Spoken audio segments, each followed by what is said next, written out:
Think of property as made up of two components. One of them is the land component underneath, and the other one is the building or materials above.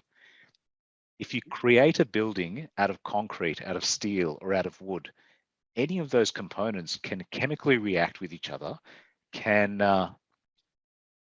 be affected by the environment. So the Yes. summers and winters, the heat, the cold, the wind, and all the seasons, they affect the materials, whether it's the paint on the outside, or even if you've got a concrete building that's steel reinforced, that steel still slowly reacts with the concrete Right. to become more brittle, to change the nature. So what we do is we paint the reinforcement with a chemical to stop, a barrier to stop the Yep. interaction between the two. But Uh-huh. eventually those things still wear out. So it doesn't really matter what type of material, but there is a difference in how long each material lasts. Mm-hmm. Mm-hmm. So when I look at this, I think of it as splitting the Australian landscape into two.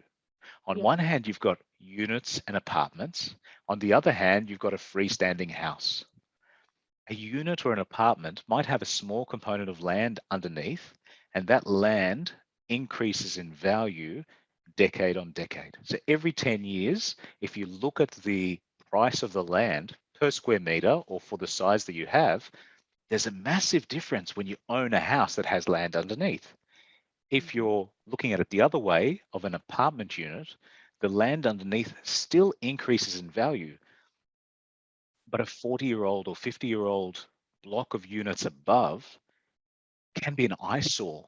In Yeah. fact, it can look so bad that it makes people not want to buy any of the other units. So the price of the building affects your percentage of price. Right. So think of it in nature terms of trees growing stronger with age and animals growing more frail with age, and compare it that way in your property mind. Mm. Now, now, one thing, Tony, that I've noticed is that the new Doctor Who is coming out now.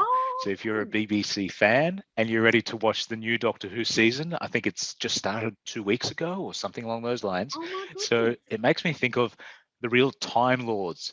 The if I'm not talking about time traveling, but if we're just ordinary people, we still have control over how we use time. Yes. What that can affect your financial position in is when you're looking at where things were and where things are, there's always going to be a debate.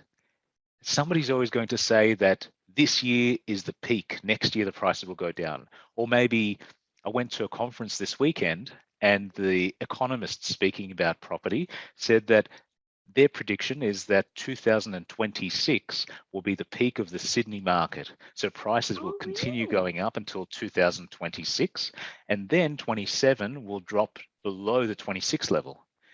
But they're predicting that the 27 and 28 pricing will still be higher than the 2024 and 2000 or Yes. 2023 and 2024. Yes. So even though it peaks and then goes down, it never actually peaks and goes right back down to 10 years ago.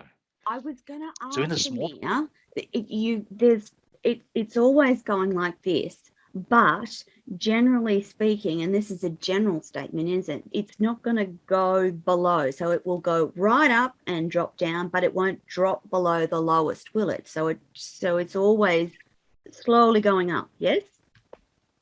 so I got into quite a few heated discussions this weekend at the conference, but let's just, one thing that we all agree on is this. If you're looking at short-term trends, maybe a Mm, 3-month period, you can have an up and a down. yes. When you extend the trend to 10 years, there's nobody that thinks that 10 years ago it was cheaper to buy property. And nobody at the conference thought that in 10 years it'll be cheaper than today. So if you're looking Ah, at 1 year or 2 years, there's debate. If you're looking at 5 years to 10 years, the debate ceases. And if you're looking at 10 years plus, there is no debate. It's just everybody thinks the okay. same thing. Prices Okay. will go up in that 10-year block. There might be a debate by how much, but absolutely everybody agrees that the price of housing will go up in that period of time. So Okay. that's why really when I looked at things at how can I explain it in terms of nature, in terms of animals and Yep. forests, And That trees. 1 to 2 year period, yeah, 1 to 2 year period is, depends how much rain there is, depends on the weather that summer, depends on the weather that winter, depends on natural Mm, disasters, bushfires, flooding, etc. But if you can sustain and look at a 10-year period, which in reality in property, you're always looking at a longer period. It's not a very liquid asset. It's not yes, something that you generally sell every 3 months. yes. So if you're considering property and real estate and you're looking at the bigger view of a 10-year period at least, some people hold on to property for 30 years, 50 years, or multi-generation into the hundreds of years.